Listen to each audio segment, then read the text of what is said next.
बिहार से आई उस रिपोर्ट की जिसने देश भर में हलचल बढ़ा दी है।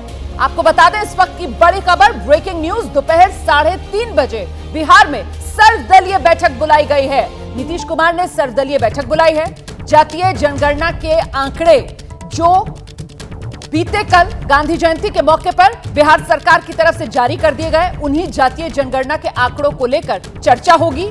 आर्थिक सर्वेक्षण पर भी अब आगे चर्चा की जाएगी। इस मीटिंग में बीजेपी और एआईएमआईएम को भी बुलावा भेजा गया है। 9 पार्टियों की सहमति से जातीय जनगणना बिहार में हुई है, नीतीश कुमार की तरफ से कहा गया। और ऐसे में अब जब सर्वदलीय बैठक बुलाई गई है तो फिर तमाम जो पार्टियां हैं उनको बुलाया गया है। तो बिहार में जातीय सर्वे का ये जो मामला है, आप जानते हैं, वो सामने आने से पहले, मंजिल तक पहुंचने से पहले कोर्ट पहुंचा था। 6 अक्टूबर को इस पर सुनवाई होनी है, लेकिन सवाल अब इससे आगे का है, क्योंकि आज से ठीक 8 साल पहले लालू प्रसाद यादव ने एक ट्वीट किया था जो एक बार फिर से चर्चा में है। और तब लालू प्रसाद यादव की तरफ से कहा गया था, गरीबों की लड़ाई लड़ता रहूंगा। यह 8 साल पुराना लालू प्रसाद यादव का बयान है जो इस वक्त आप देख रहे हैं। जातीय जनगणना के आंकड़े जारी कराऊंगा, यह हुंकार भरी गई थी लालू प्रसाद यादव की तरफ से। आरक्षण बढ़वा कर ही दम लूंगा। और ऐसे में अब सवाल, जातीय जनगणना के आंकड़े आ गए, क्या अब आरक्षण को लेकर नई सुगबुगाहट शुरू होगी? नए सिरे से आरक्षण को लेकर क्या अब मांग जोर पकड़ेगी? इसी को लेकर चर्चा करेंगे। हम जल्दी से एक क्विक रिएक्शन लेते हैं। अभय जी, आपसे शुरुआत करूंगी। मतलब वो जातीय जनगणना के आंकड़े सामने आ गए हैं और ये जो सत्ता का जीपीएस ऑन हुआ है, तो मंजिल सत्ता वाली पाने के लिए अब अगला कदम आरक्षण की मांग होगा।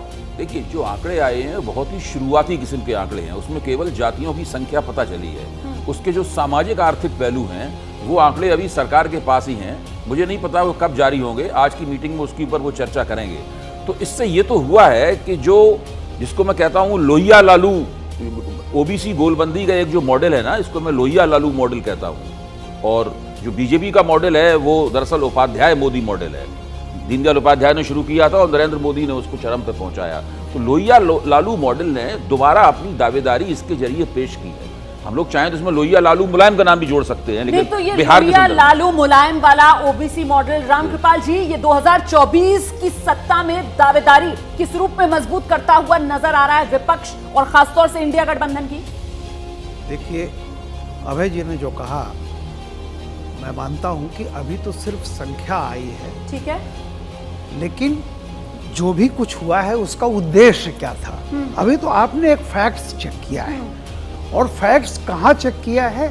जहां आजादी के बाद से आप ही लोग हैं, यानी नेहरू से नीतीश कुमार तक, नेहरू का समाजवाद, इंदिरा का समाजवाद, जेपी का संपूर्ण क्रांति, उसके बाद लोहिया मान लीजिए, तो नीतीश, लालू, कर्पूरी ठाकुर आप ही लोग रहे।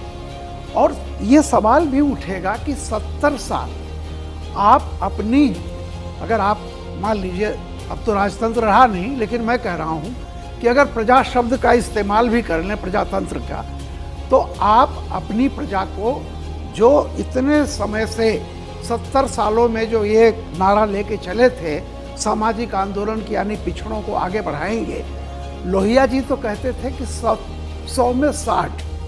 आपने कल जो आंकड़ा दिया है, आपने कहा जी नहीं 100 में 63, यानी 3% टोटल आपने बढ़ा दिया। तो सवाल कहीं न कहीं ये आएगा ना कि किस लिए ये जनगणना हुई है, किसके लिए हुई है। और 70 साल में जो भी पैसा, चाहे राज्य सरकार का रहा हो, केंद्र सरकार का, चाहे वो लोहिया को कहिए या दीनदयाल को कहिए, सबका, और गांधी को कहिए, एक ही था, अनटू दिस लास्ट। नहीं, लेकिन गरीब आदमी रामकृपाल जी कर रहे हैं कि साहब ये तो आपको जवाब देना पड़ेगा। हाँ, आप इतने साल से वहां पर सत्ता में रहे हैं और बावजूद इसके ऐसा हाल क्यों है? तो क्या ये दोधारी तलवार साबित हो सकता है? देखिए, ये खाली बिहार का मुद्दा नहीं है। हाँ।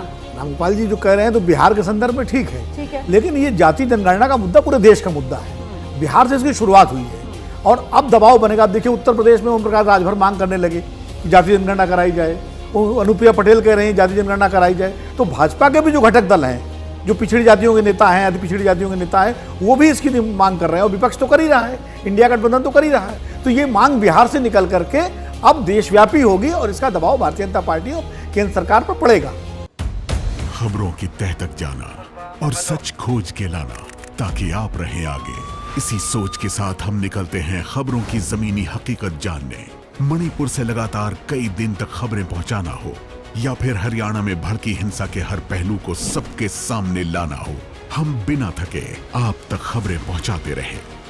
पब्लिक इंटरेस्ट यानी आपके हित की बात। देखते रहिए पब्लिक इंटरेस्ट सिर्फ एबीपी न्यूज पर।